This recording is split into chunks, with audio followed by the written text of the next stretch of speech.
হরে কৃষ্ণ। রাধিকা শক্তির কিচেনে আপনাদের সবাইকে স্বাগত। আজকে আমি বাংলার ফেমাস ছাপা সন্দেশ বানাবো। প্রথমে আমি 1 লিটার দুধকে ছানা বানিয়ে নেব।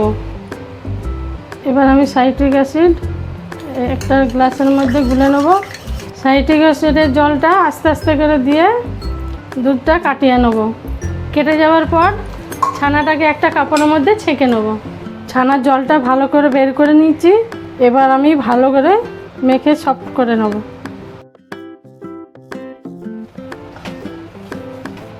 এইভাবে সফট করে নিলাম।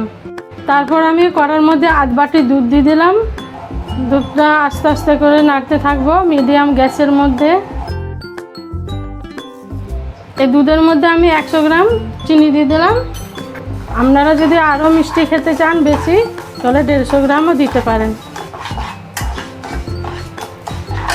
এবার আমি ছানাটাকে আস্তে আস্তে করে দিয়ে দেবো।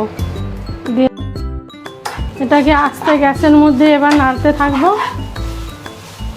এরকম করে একটু চিপে চিপে ভালো করে নাড়তে থাকতে হবে।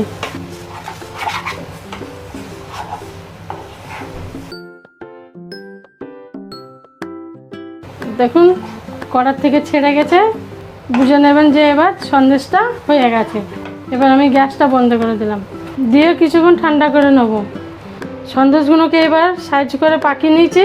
এবার একটা একটা করে ছাপার মধ্যে ছেপে নেব।